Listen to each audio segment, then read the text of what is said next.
La situation économique cette fois-là pour 2019 s'annonce compliquée selon la croissance baissière. Il faut se prévenir du danger. C'est ce qu'explique l'invitation du Fonds monétaire international aux pays membres à une gestion prudente des ressources financières en vue de faire face à une éventuelle crise. C'était au cours de la réunion du G24 présidée par la directrice générale du FMI, Christine Lagarde.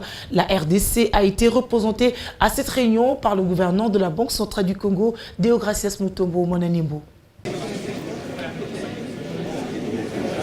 Les affaires monétaires internationales et le développement étaient à l'ordre du jour de la réunion du groupe intergouvernemental de G24, présidé par la directrice générale du FMI, Christine Lagarde, accompagnée de la présidente à titre intérimaire de la Banque mondiale, Kristalina Georgieva. Le groupe a examiné les principaux défis qui se posent à l'économie mondiale dans un contexte caractérisé par l'intensification des guerres commerciales entre plusieurs pays d'importance systémique tels que les États-Unis d'Amérique, la Chine, les pays de l'Union européenne et des tensions géopolitiques persistantes. La détérioration progressive de l'environnement a amplifié les incertitudes mondiales en décourageant ainsi l'investissement et le commerce entre pays. Face à ces tableaux sombres, le FMI a recommandé aux pays membres d'examiner au préalable l'impact potentiel de toutes les décisions de politique économique et sociale et de mettre en œuvre des politiques budgétaires et financières, de constituer des marges budgétaires et des réserves d'échange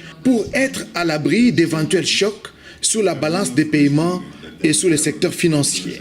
La République démocratique du Congo a été représentée à cette réunion de haut niveau par le gouverneur de la Banque centrale du Congo, Deogracias Mutombo Monanimbo. Le groupe de 24 a réitéré son engagement à défendre les intérêts des États membres et de l'ensemble des pays en développement, ce en vue de coordonner la position des pays en développement dans les négociations monétaires et financières internationales avec les pays avancés.